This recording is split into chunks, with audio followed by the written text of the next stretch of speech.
At Aljazeera's investigative unit, we've conducted a forensic, meticulous examination of the events of October the 7th.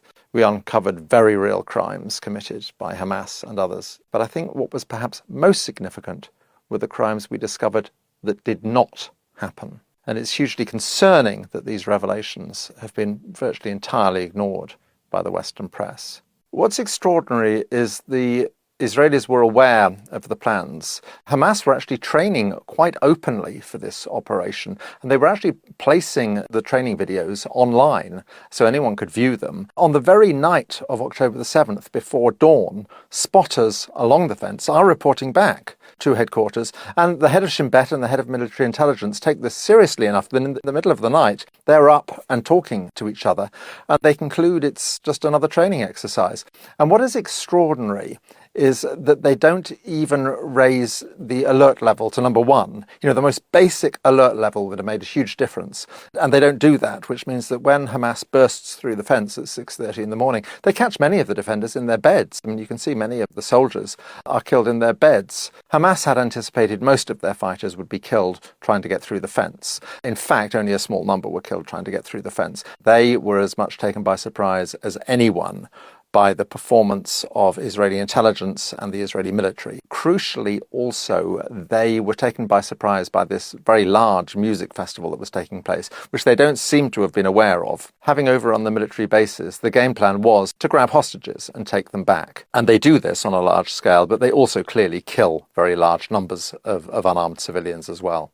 The Israelis were then extraordinarily slow to respond. Now, they scramble Apache helicopters, but there's no ground control. It's pretty clear that in the chaos, some hostages at least were hit by Apache helicopter fire. We've identified 27 people who were clearly taken hostage, taken captive, and were taken away from their homes, but never made it to the fence, died somewhere between their homes and the fence. There's a fair chance that a number of them were killed by Apache helicopters. Within the kibbutzes, we've identified 18 people who were pretty much certainly killed by the police and the army as they arrived. 12 of them a specific incident in kibbutz Beri, where you have a large number of gunmen, around 40 gunmen, holed up in a house with 13 hostages. A tank is brought in and opens fire on the house. There are 2 survivors from this incident, which is why we know about it. There may be other incidents we don't know about because everyone was killed, but there are 2 survivors from this who spoke to Israeli media. There's a common sense thing. You just have to look at the scale of the destruction, and it's clear that 1,200 men armed with rocket-propelled grenades and machine guns did not do all of this.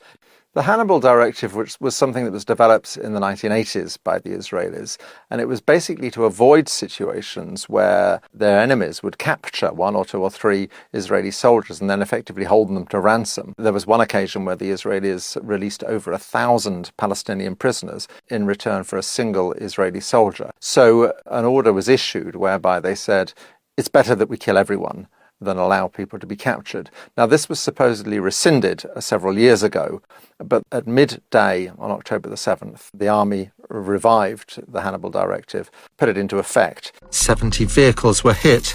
At least in some of the cases, everyone in the vehicle was killed. The Israeli military does not deny the report. The peculiarity of the days after October 7 is that the Israeli media and subsequently the international media choose to focus not on the very real and extensive crimes that Hamas and others did commit, but on crimes they did not commit. And this had 2 focuses. In the days immediately after, it's to do with babies. The most dramatic one is we see an allegation that there were 40 babies killed, many of them beheaded. This is very simple to deal with because we have a comprehensive list of the dead. We know that 2 babies are killed on October the 7th. One is an 10-month-old child who is hit by a bullet fired through a safe room door. The other is a child who dies after an emergency cesarean, a Bedouin child, in fact. Now, any story about babies that does not relate to those 2, and there are a lot of stories about babies, is not true. We know it's not true. This has enormous implications for the other wave of atrocity stories that began very quickly, which is to do with sexual violence, and particularly the Israeli assertion that it was widespread and systematic. To be clear, in the film, we are not saying that there were no rapes on October the 7th. We simply don't know. What we are saying is that there simply is not the evidence There's not the forensic evidence, there's not the visual evidence, there's not the photographic evidence, and there is not the witness evidence to support the allegation of widespread and systematic rape. The Israelis have this strange system where they farm out the collection of bodies after disasters and terrorist attacks and so on to an organization called Zaka, who are ultra-Orthodox religious volunteers. They collect the bodies, prepare them for religious burial and so on. A character that many people will have seen in the days afterwards is Yossi Landau, who was the southern commander of Zaka, who was on television a great deal. He said the two piles of 10 children each were tied to the back, burned to death. You then see a phone call which Netanyahu makes to President Biden, where he repeats this story. In fact, he embellishes it. They took dozens of children, bound them up, burned them, and executed them. Terribly important, this, because it was entirely untrue. We know the house he's talking about. He's talking about the house in Kibbutz Be'eri, which was the house that was stormed by Israeli police and military, and where it is almost certain that all of the hostages were killed by the Israeli police and military. There were 2 children there, 2 twins, but no other children, so we know the story is untrue. Mr. Landau told a number of other stories. There's one particularly notorious one about the fetus being cut out of a pregnant woman. The baby that was connected to the cord was stabbed, and she was shot in the back. We simply know this is untrue. The list of the dead show there's no such victim. Mr. Landau said, I have a picture of this atrocity. If you want to see the picture, I have the picture of it. This is the baby. I'm sorry to be graphic here, but I can't see a baby here. You can't see the baby but this is the picture of the mother. It was a piece of charred flesh. It wasn't a baby. It certainly wasn't a baby. So it was interesting. Psychologically, I'm not quite sure why he offered to show me a photo that he didn't have.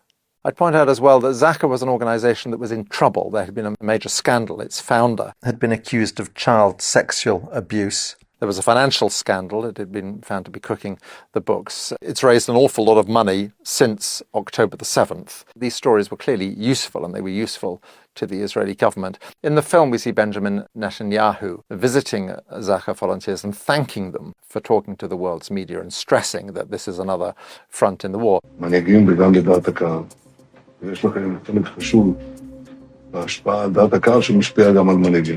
Why does this matter? Why does it matter whether this type of atrocity was committed but not that type? People were killed in this way, not that way. It matters because the murder of babies and widespread rape has a particular resonance. It's particularly triggering. The Israeli government and its supporters, when they justify the brutality of the subsequent bombardment and invasion of the Gaza Strip, again and again and again, what they always reference is babies and rape. Young girls who were raped and then murdered.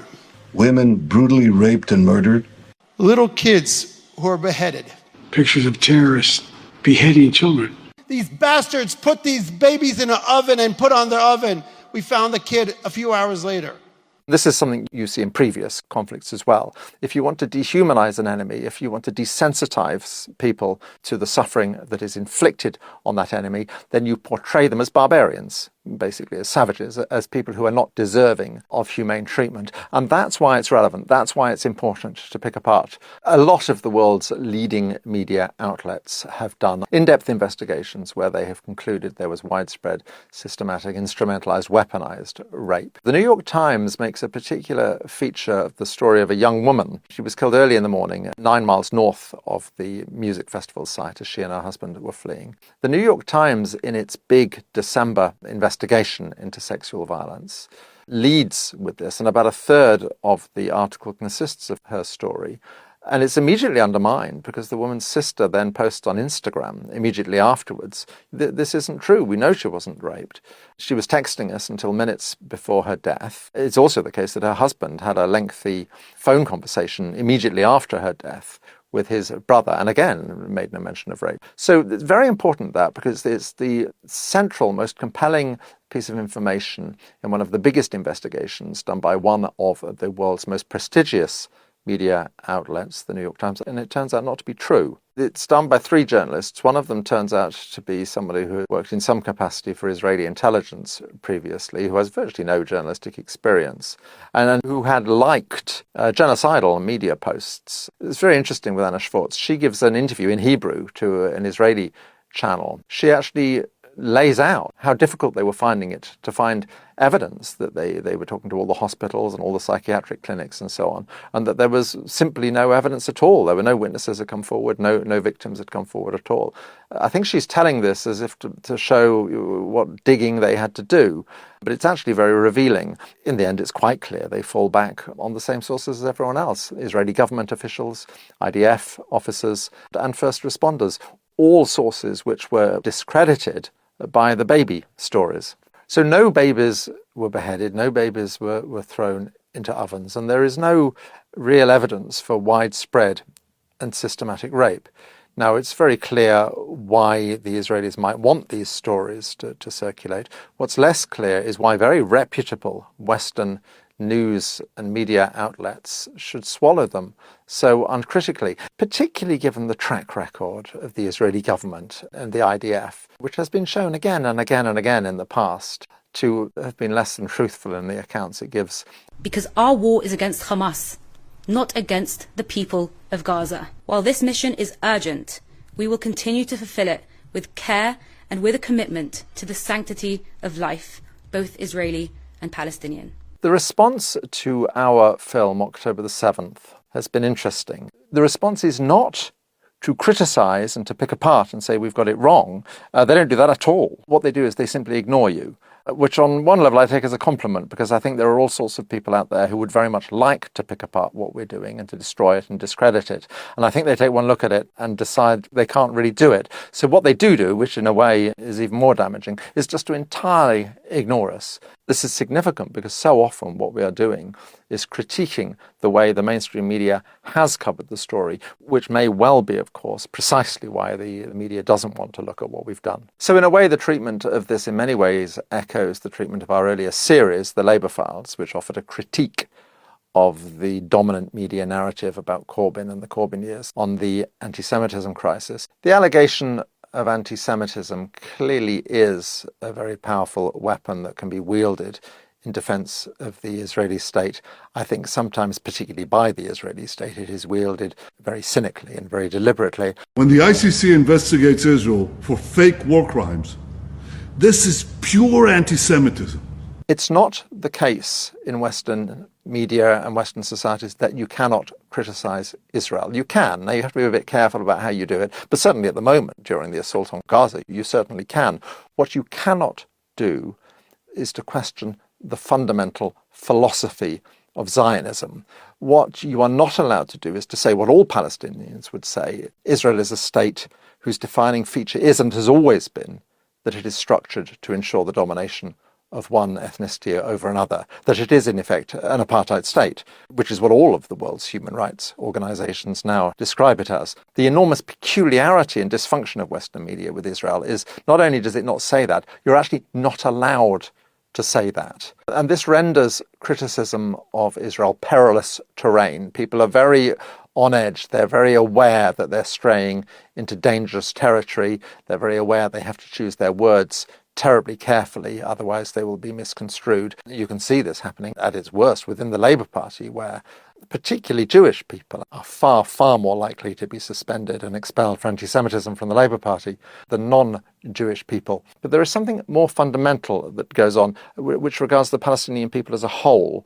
Once you have tainted them with the stain of anti-Semitism, you have opened the door to, you have facilitated the dehumanization of Palestinians, which is the psychological prerequisite of Israeli brutality towards the Palestinians and of Western complicity in that brutality. Palestinians will often make the point that they did not choose who their occupier was, who their colonizer was. So in fighting back, yes, they are inevitably fighting back against Zionists and Jews. It doesn't mean they're anti-Semitic. One has to ask oneself the question, are we really saying that if they had been colonized by Greeks or Italians, they wouldn't be resisting their occupation? Of course they would. 36 Israeli children were killed on October the 7th, and this understandably got widespread international media coverage. At this stage, I think over 14,000 Palestinian children have been killed, and you would expect the outrage and the coverage to be proportionately greater, and it's not. in future people will look back at what is being done, which is essentially the flattening of a whole series of towns and the mass murder of thousands and thousands of unarmed civilians, almost half of whom are children.